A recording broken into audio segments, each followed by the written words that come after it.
Il est 11h16, donc aujourd'hui en France vous êtes méprisé si vous dites que vous êtes électeur du Rassemblement National, vous êtes méprisé si vous regardez Cyril Hanouna, on a l'impression effectivement qu'il y a parfois deux France, pas que deux d'ailleurs, mais il y a effectivement, c'est entre l'espace médiatique qui censure, qui condamne certains et au contraire qui glorifie d'autres, et puis les gens qui sont de l'autre côté de la radio, qui nous écoutent et de la télévision et qui finalement le seul talent dans nos métiers c'est de plaire, c'est ça le seul talent, parce qu'après tout est tellement subjectif, le seul talent c'est de plaire.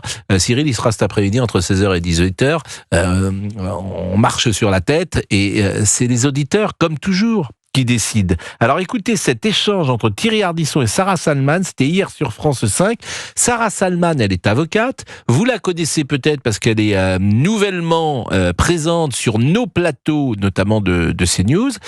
Elle a du courage, elle est très brillante et surtout, personne ne répond à Ardisson, souvent parce que il est assez fort et les gens n'ont pas envie de prendre un scud, comme on dit. Lui, elle l'a mis en difficulté et je vous propose d'écouter cet échange. Vous dites souvent qu'il existe plus de stars. Cyril Hanouna est une star. Oui, c'est une star, mais dangereuse. Vous voyez ce que je veux dire? Non, je suis pas d'accord. C'est la seule personne, une des seules personnes du PAF qui donne la parole à tout le monde. Arrêtez vos conneries. Si vous voulez, mais c'est pas des conneries, c'est la réalité. Donner une émission politique à Cyril Hanouna, c'est comme donner une mitrailleuse à un gosse de 12 ans. Non, parce que vous dites ça. Parce qu'il dit n'importe quoi. Non, il a aucune je peux culture. pas vous laisser dire ça. Vous lui dites Munich, il pense que c'est la capitale de la Bavière. Vous n'avez pas le monopole de la culture et vous semblez mépriser les 2 millions de téléspectateurs qui regardent ça. Oui, je les méprise, absolument. Non mais attendez, vous pouvez pas mépriser 2 millions de personnes qui regardent cette émission. Je peux mépriser 5 millions. Et je trouve que ça traduit, vous avez une formidable carrière et ça traduit une forme d'aigreur parce que vous en voulez à Cyril Hanouna. À chaque fois vous mitraillez Cyril Hanouna alors que c'est l'allégorie de la réussite. À cette époque-là, on était très copains et on s'entendait très bien. Après, il a pris le mot, il ne doit pas connaître le sens. Derrière, c'est vous voyez, vous êtes condescendant à son égard. Bien entendu. L'hubris s'est emparé de lui. Voilà. Bon, ceci étant, le jour où il dit à la télévision, l'émission de Thierry Ardisson Hôtel du Temps, c'est nul, c'est à chier, je comprends pas qu'on dépense l'argent du contribuable pour faire ça, alors que lui, la seule idée qu'il a eue, c'est mettre 4 connards autour d'une table. C'est pas 4 connards, arrêtez de parler comme ça déjà, franchement. Raymond n'est pas un connard, par exemple. Mais aucun de ces personnes ne sont des connards, vraiment. Vous bossez pour le groupe Bolloré. Et alors? Et vous, continuez. Et alors? Et j'en suis fier, moi je suis très bien chez eux. Très bien. Le groupe Bolloré, c'est la liberté. Vous avez la même idéologie. C'est la réalité. Vous avez l'idéologie Bolloré. Bolloré, il n'y a pas d'idéologie, tout le monde. Le groupe Bolloré invite tout le monde, c'est le groupe de la liberté et du réel. Non, le groupe Bolloré c'est la chaîne de l'extrême droite. Mais pas du tout, monsieur, c'est vous qui racontez n'importe quoi. Vous êtes tellement aigri d'avoir été viré que vous dites n'importe quoi.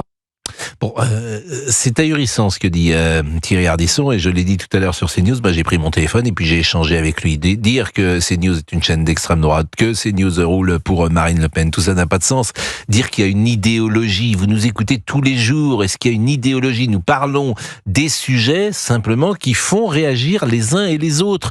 Et à titre personnel, moi je n'ai aucune idéologie.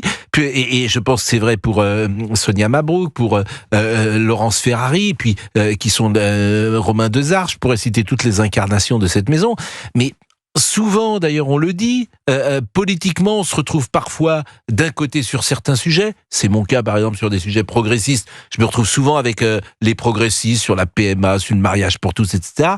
Je me retrouve d'un autre côté plutôt avec les libéraux sur un plan économique. Et puis, je vais me retrouver peut-être sur l'identité nationale avec un peu plus être pas au plus près des conservateurs. Vous voyez, mais on est tous pareils.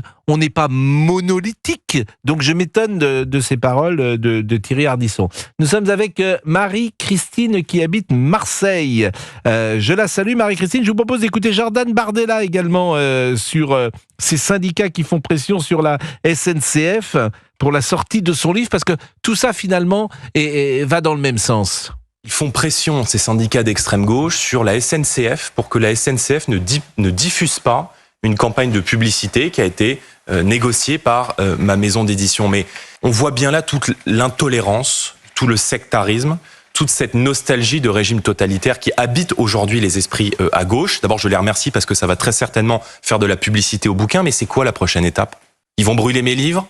Ils vont empêcher les gens d'aller acheter les livres, ils vont faire des manifestations contre la liberté d'expression. Moi, ces dérives, elles m'inquiètent et permettez-moi de m'indigner de cette dérive extrêmement préoccupante aujourd'hui de toute cette partie de la gauche. Il a raison, c'est le privilège rouge.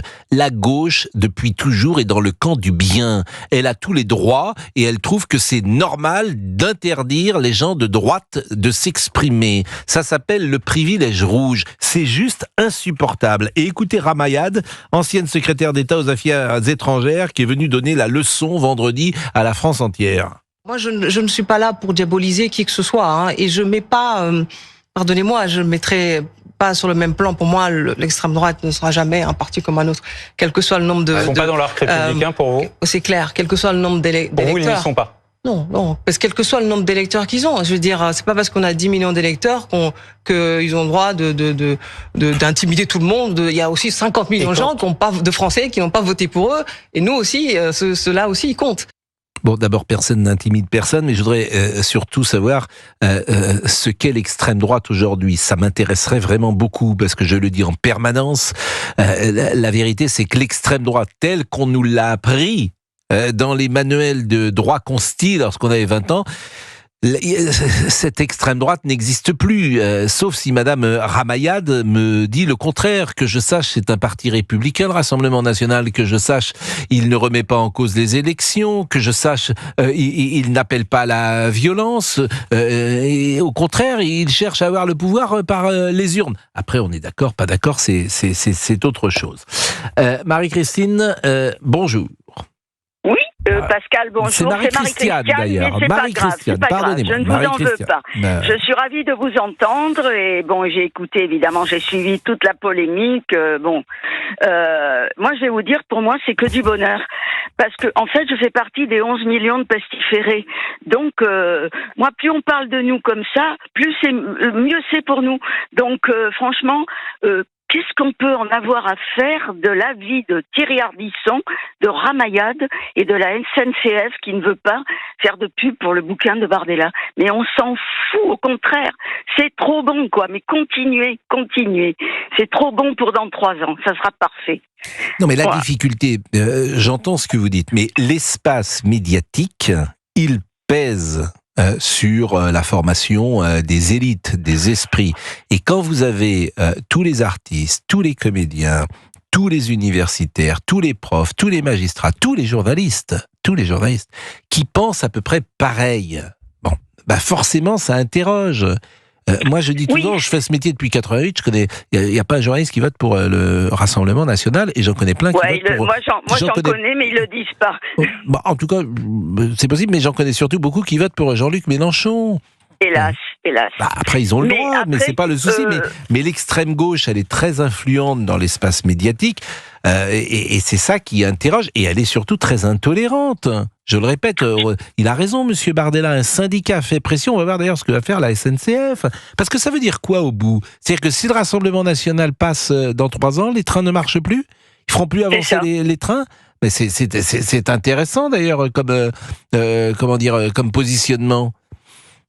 Oui, mais moi, de toute façon, ce qui me rassure, c'est que maintenant, les Français sont intelligents et ils savent faire la part des choses. Donc, ils voient très bien que tout est dans l'excès.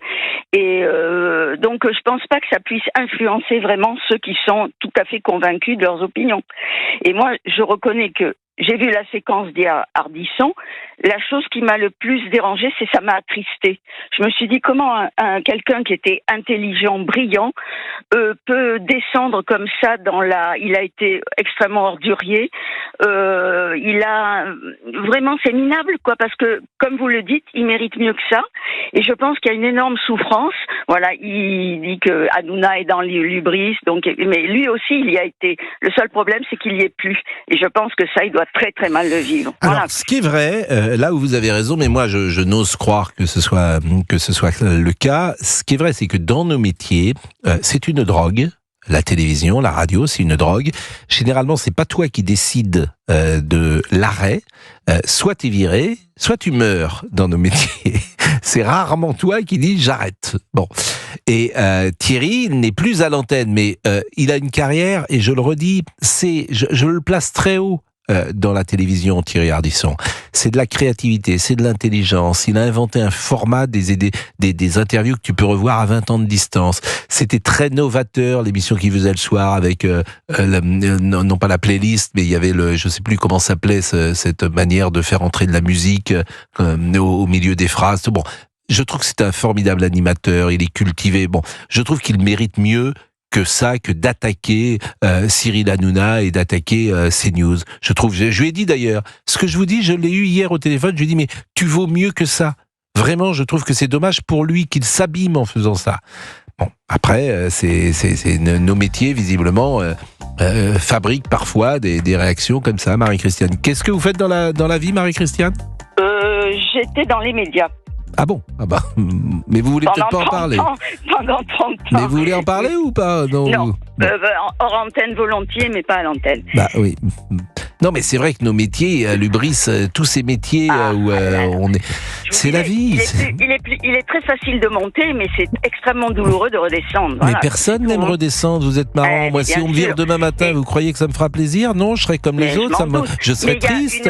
On sent qu'il y a une telle colère et une telle jalousie vis-à-vis de quelqu'un que je pense qu'il considère, je parle d'Ardisson, qu'il considère comme inférieur à lui, c'est-à-dire moins intelligent, moins cultivé, tout ça. Et donc, ça lui fait d'autant plus mal de se dire ce minable est dans la lumière et moi je Mais c'est la vie, c'est la vie. Un jour, mais apparemment, il accepte pas. Un jour, Olivier Guénec sera peut-être à ce poste et je le verrai et je me dirai, il est bien meilleur que moi. Ça c'est sûr. Et puis pareil, et puis ça sera peut-être Laurent Tessier, et puis ça sera peut-être, c'est la vie. Ah mais bien sûr, je vous dis pas que c'est facile, loin de là. Je pense que, alors ça dépend quel âge tu as, mais si bien sûr que, mais c'est comme un footballeur. Faut accepter. Alors je dis faut accepter, personne n'accepte vraiment, bien sûr, mais la règle du jeu de ces métiers, il y a beaucoup d'avantages. C'est comme un footballeur, tu as beaucoup d'avantages, mais tu peux être remplacé par quelqu'un, la concurrence ça existe, et puis il y a quelqu'un qui marque plus de buts que toi.